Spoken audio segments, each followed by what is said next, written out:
నమస్కారం city news కు స్వాగతం. శుక్రవారం కామారెడ్డి జిల్లా కలెక్టర్ ఆశిష్ సంగ్వాన్ ఆకస్మికంగా కామారెడ్డి పట్టణంలో పర్యటించి వివిధ డిపార్ట్మెంట్స్ యొక్క పనులను పర్యవేక్షించినారు. ముందుగా కామారెడ్డి పట్టణంలో అమృత్ పథకంలో భాగంగా నిర్మాణం చేయబడుతున్న పైపు లైన్ పనులను కళాభారతి వద్ద సంబంధిత public health executive engineer, municipal commissioner మరియు మెగా సంస్థ వారితో కలిసి పర్యవేక్షించి పనులను వేగవంతంగా చేయవలసినదిగా ఆదేశించినారు. మరియు నిర్మాణంలో ఉన్న ప్రభుత్వ మెడికల్ కళాశాలకు నీటి లైన్ను ఏర్పాటు చేయవలసిందిగా ఆదేశించినారు. అనంతరం కొత్త బస్టాండ్ వద్ద గల డ్రైనేజీ పూడిక తీయు కార్యక్రమాన్ని పరిశీలించి కూడిక నుండి తీసిన వ్యర్థాన్ని వెంటనే అక్కడి నుండి తొలగించి ప్రజలకు ఎటువంటి ఇబ్బందులు కలగకుండా చూడాలని ఆదేశించినారు.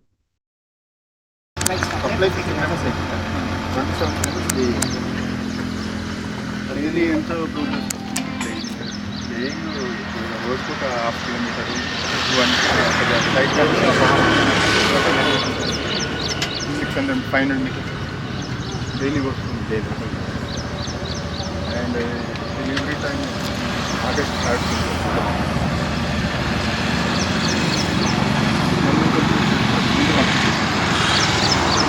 తర్వాత ప్లాంట్స్ అండ్ ఓహెచ్ఎస్ 9 ఉన్నాయి సార్. 9 అన్ని మార్కింగ్ ఇచ్చాను సార్. ఇచ్చిన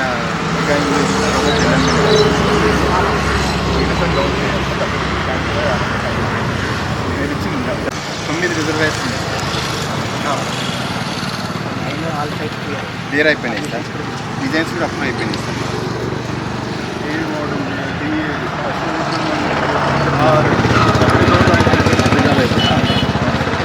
ఇక్కడ ఇష్యూస్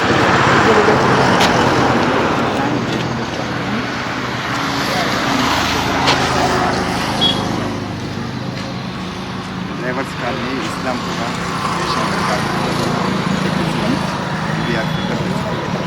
గ్రీన్ సిటీ, జగత్ నగర్, రాజీపట్నం.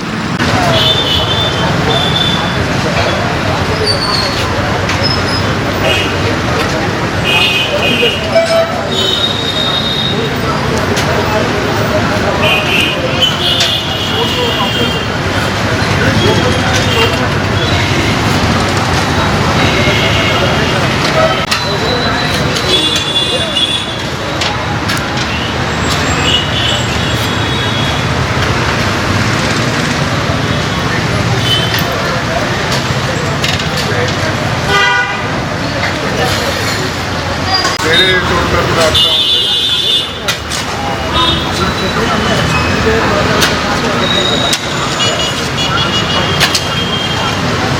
అది కూడా ఈరోజు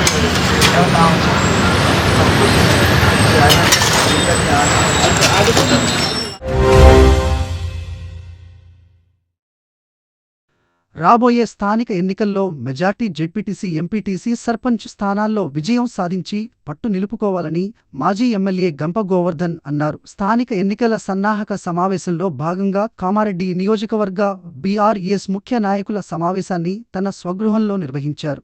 ఈ సందర్భంగా ఆయన మాట్లాడుతూ గత అసెంబ్లీ ఎన్నికల్లో ఇచ్చిన హామీలను తుంగలో తగ్గి ప్రజలను మోసం చేసిందన్నారు. హడావిడిగా బీసీలకు 42% రిజర్వేషన్లు ఇస్తామంటూ మరోసారి దొంగనాటకానికి తెర లేపారని అన్నారు. అసెంబ్లీ తీర్మానం చేసిన తరువాత ఆర్డినెన్స్ చేసిన చెల్లెదని మేధావులు చెబుతున్నా పట్టించుకోకుండా ప్రభుత్వం మొండిగా వ్యవహరిస్తుందన్నారు. కామారెడ్డిలో బీసీ డిక్లరేషన్ పేరిట కర్ణాటక ముఖ్యమంత్రి సిద్ధరామయ్యతో మాట్లాడించారని, హామీనే మర్చిపోయారని విమర్శించారు. సర్పంచ్, జెడ్పీటీసీ, మున్సిపల్ ఎన్నికలు వేరువేరుగా పెట్టిన ఎన్నికలకు సిద్ధంగా ఉండాలని సూచించారు. నాయకులు గ్రామాల వారీగా, మండలాల వారీగా కార్యకర్తలను సమయత్వం చేయాలని సూచించారు. ఎన్నికల్లో కళ్యాణ లక్ష్మికి వెళ్లాలి, ₹1,00,000 చెక్కుతో పాటు తులం బంగారం, పెన్షన్ 4,000 రూపాయలకు పెంచి ఇస్తామని చెప్పి అధికారంలోకి వచ్చి మర్చిపోయారని విమర్శించారు. ఇది ప్రజలకు వివరించి సమయత్వం చేయాలన్నారు. ప్రభుత్వం అధికారం చేపట్టి 2 సంవత్సరాలు దగ్గర పడుతున్న స్థానిక ఎన్నికల నిర్వహించడం లేదని, కోర్టు ముట్టికాయ వేస్తే ఎన్నికలు హడావిడిగా నిర్ణయించడానికి ప్రభుత్వం సమాయత్త అయిందని విమర్శించారు. రాజకీయాల్లో ఉన్న వాళ్ళ ఈ 15 రోజుల నుంచి జరుగుతున్నటువంటి మన రాష్ట్రంలో జరుగుతున్నటువంటి రాజకీయ కార్యక్రమాలను ఒకసారి విశ్లేషించుకోవాలనే ఉద్దేశంతో దానికి అనుగుణంగా మన కార్యాచరణ ఏర్పాటు చేసుకోవాలనే ఉద్దేశంతో ఈరోజు ముఖ్య నాయకుల సమావేశం ఏర్పాటు చేసుకోవడం జరిగింది. గత ప్రభుత్వం 2023 డిసెంబర్లో వచ్చిన తర్వాత కాంగ్రెస్ ప్రభుత్వం ఫిబ్రవరి 1 నాడు సర్పంచుల పదవి కాలం అయిపోయింది. జూలైలో ఎంపీటీసీ ఎంపీటీసీల కాల పరిమితి ముగించడం జరిగింది. అదేవిధంగా కౌన్సిలర్స్ మున్సిపాలిటీ కూడా జనవరి 26వ తారీఖు పూర్తి చేసుకోవడం జరిగింది. ఇన్ని రోజులైన సంవత్సరంన్నర సుమారుగా సర్పంచుల ఎన్నికలు జరపట్లేదు. ఎంపీటీసీ అదేవిధంగా ఎంపీటీసీల సంవత్సరం నుంచి, అదేవిధంగా 6 నెలల నుంచి 7 నెలల నుంచి సుమారు మన మున్సిపాలిటీ కూడా ఎన్నికలు పెట్టట్లేదు కాంగ్రెస్ ప్రభుత్వం. దీనికి కొందరు కోర్టుకు పోతే కోర్టు కాంగ్రెస్ ప్రభుత్వాన్ని ఈ ముఖ్యమంత్రి రేవంత్ రెడ్డి గారిని మొట్టికాయలు వేసిన తర్వాత సెప్టెంబర్ 30 లోపల స్థానిక సంస్థల ఎన్నికలు పూర్తి చేయాలా, నెల లోపల రిజర్వేషన్ డిక్లేర్ చేయండి అని మొట్టికాయలు హైకోర్టు వేసిన తర్వాత అప్పుడు చలనం వచ్చి ఇలా కార్యక్రమం చేసి హడావిడిగా 42% బీసీలకు రిజర్వేషన్ అని ఓట్లు దొబ్బిపోవడానికి ఆ రోజు ఇదే మన కామారెడ్డి జిల్లా కేంద్రంలో కర్ణాటక ముఖ్యమంత్రి సిద్ధరామయ్యను ఒక బీసీ నాయకుడిని తెచ్చి సిద్ధరామయ్యను ముఖ్యమంత్రిని తీసుకొచ్చి మన స్టేడియంలో ఇందిరాగాంధీ స్టేడియంలో ఎన్నికల సమయంలో కాంగ్రెస్ పార్టీ బీసీలకు మేనిఫెస్టో ఒకటి సపరేట్గా ఇవ్వలేదు. బీసీ డిక్లరేషన్ కామారెడ్డి పేరు మీద బీసీలకు ఏమేమి చేస్తామని అందులో చెప్పడం జరిగింది. మేము అధికారంలోకి రాగానే 100 రోజుల లోపల బీసీలకు 42% రిజర్వేషన్స్ ఇస్తాం.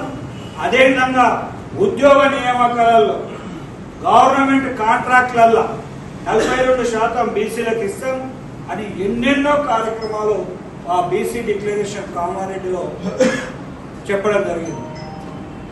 సంవత్సరంన్నర దాటిపోయింది ప్రభుత్వం వచ్చి, ఏ ఒక్క కార్యక్రమాన్ని కూడా ఇంతవరకు అమలు చేసిన పాపాన పోలేదు. ఇప్పుడు కోర్టు ముట్టికాయలు వేసిన తర్వాత ఈ ప్రభుత్వం 42% 42% బీసీలకు రిజర్వేషన్తోనే మేము ఎన్నికలకు పోతామన్నాం.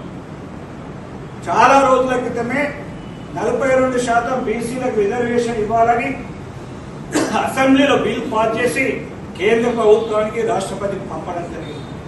దాని గురించి మనం పంపినాం కదా, అసెంబ్లీ పాస్ చేసి దాన్ని ఈ రాష్ట్రంలో ఉన్నటువంటి అన్ని రాజకీయ పార్టీలను అఖిలపక్షాన్ని తీసుకొని ప్రధానమంత్రి దగ్గరికి పోయే సోయి ఈ ముఖ్యమంత్రికి ఈ ప్రభుత్వానికి లేకుండా ఇవాళ కోర్టు చెప్పిన తర్వాత 42% రిజర్వేషన్కు ఒక ఆర్డినెన్స్ ఒకసారి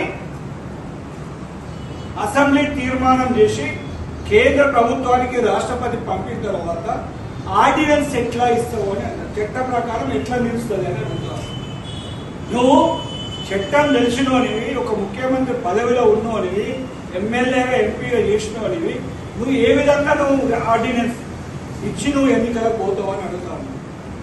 అంటే ఆ రోజు శాసనసభ ఎన్నికలు 2023లో కూడా బీసీల ఓట్లు దండుకొని మేము రాజ్యం ఏలాలని ఆ రోజు బీసీ డిక్లరేషన్ కామారెడ్డిలో ప్రకటించను. మళ్ళీ స్థానిక సంస్థల ఎన్నికలు రాగానే సంవత్సరంన్నర నుంచి ఏమి మాట్లాడకుండా ఉన్నటువంటి ముఖ్యమంత్రి ప్రభుత్వం ఈ రోజు మళ్ళా బీసీల ఓట్లు దండుకోవడానికి 42% రిజర్వేషన్ తెర మీదకి తెచ్చి మభ్యపెట్టే కార్యక్రమం చేస్తాం. పర్యావరణ పరిరక్షణపై ప్రజల్లో అవగాహన పెంపొందించేందుకు మరియు ఆకుపచ్చ తెలంగాణ సాధనలో భాగంగా అటవీ శాఖ అధికారులు లింగంపేట్ బీట్ పరిధిలో నిర్వహించిన వన మహోత్సవం కార్యక్రమంలో ఎల్లారెడ్డి శాసనసభ్యులు శ్రీ మదన్ మోహన్ గారు ముఖ్య అతిథిగా పాల్గొన్నారు. ఈ సందర్భంగా ఎమ్మెల్యే గారు స్వయంగా మొక్కలు నాటారు మరియు కార్యక్రమంలో పాల్గొన్న ప్రజలకు పర్యావరణ సంరక్షణ యొక్క ప్రాధాన్యతను వివరించారు. ఆయన మాట్లాడుతూ, పచ్చదనం పెంచడం అనేది ఈ తరం బాధ్యత మాత్రమే కాదు, భవిష్యత్ తరాల భద్రతకు మనం వేసే బోన్సాయి ప్రతి ఒక్కరూ తమ వంతు బాధ్యతగా కనీసం ఒక్కో మొక్క నాటి దాన్ని సంరక్షిస్తేనే వాతావరణ మార్పులను ఎదుర్కోవచ్చు. అటవీశాఖ అధికారులు చేపట్టిన ఈ కార్యక్రమంలో స్థానిక ప్రజాప్రతినిధులు, గ్రామస్తులు, విద్యార్థులు, స్వచ్ఛంద సంస్థలు పాల్గొన్నారు. మొక్కలు నాటడం అనంతరం వాతావరణ మార్పుల ప్రభావం, చెట్ల ప్రాముఖ్యతపై అవగాహన సదస్సు కూడా నిర్వహించారు.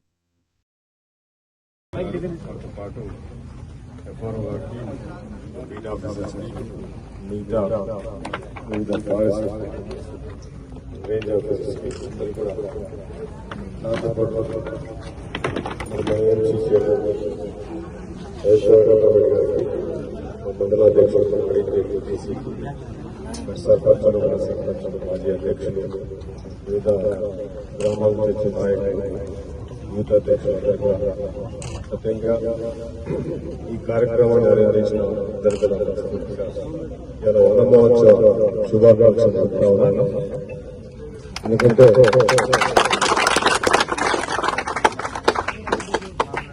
భావి తరాలకు చెట్లు అనేది అవసరం. మరి ఏ విధంగా కార్యక్రమాలు చేస్తూ ఉన్నారు, ఏ విధంగా విత్తనాలను సేవ్ చేసి పిల్లలు కూడా హై స్కూల్ పిల్లలు కూడా హై స్కూల్ పిల్లలు ఏ విధంగా నర్సరీలు చేస్తూ ఉన్నారు. 2 సంవత్సరాలు ఒక బెడ్ వరకు తీసుకొచ్చి మళ్ళీ ఏ విధంగా జంతువుల్ని, వివిధ జంతువుల్ని ఏ విధంగా ఎండాకాలం వాళ్ళకి వాటర్ సోర్సెస్ కానీ సాయిల్ ఎరోజన్ కాకుండా సాయిల్ కొట్టుకోకుండా స్టోన్ బెంచెస్ కానీ వాటర్ సేవింగ్ కానీ వాటర్ కలెక్షన్ మిగతా గురించి కూడా నాకు చెప్పారు. ప్రభుత్వ బాలుర ఉన్నత పాఠశాలను పరిశీలించి అక్కడ సిబ్బంది హాజరు మరియు విద్యార్థుల హాజరు పరిశీలించి విద్యార్థులతో ముచ్చటించిన అనంతరం మొక్కలు నాటారు. ఇట్టి కార్యక్రమంలో డిఓఎన్యు మున్సిపల్ కమిషనర్ తదితరులు పాల్గొన్నారు.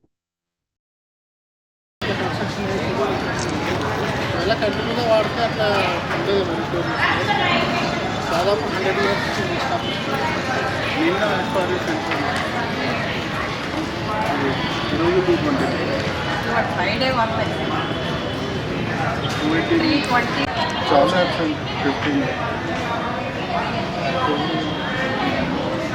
నిన్నటి వరకు వచ్చారు. ఈ రోజు చాలా మంది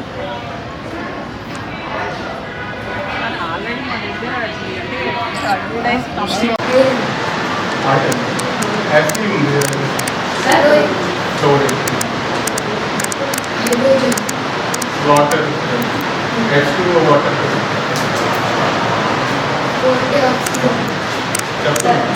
సార్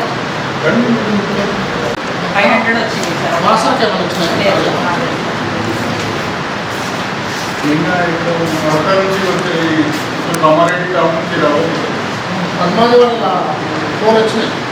పద్మాది వెళ్ళాం. పద్మాది వాళ్ళకి ఇంకా అప్లై కాలేదా? అప్లై చేసుకుంటాం.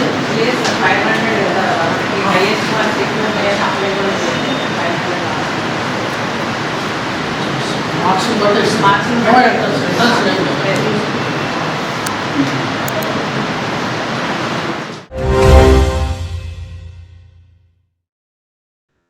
ఎల్లారెడ్డి నియోజకవర్గం లింగంపేట్ మండల కేంద్రంలో నిర్వహించిన ఇందిరమ్మ నమూనా ఇల్లు గృహ ప్రవేశ కార్యక్రమంలో శాసనసభ్యులు శ్రీ మదన్ మోహన్ గారు పాల్గొని గృహ ప్రవేశ ఆశీర్వాదం అందించారు.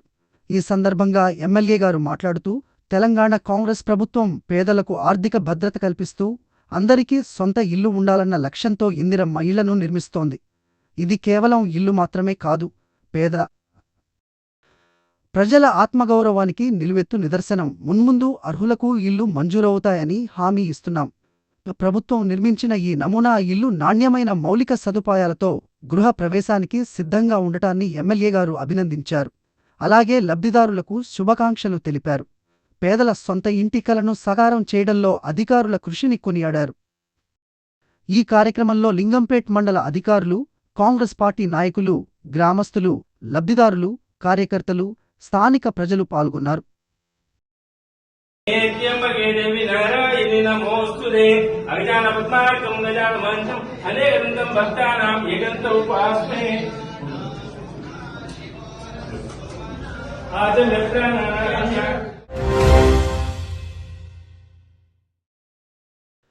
ఈ రోజు కామారెడ్డి మార్కెట్లో పసిడి ధరలు 10 గ్రాముల బంగారం 99,000 వెండి 1,155 రూపాయలు.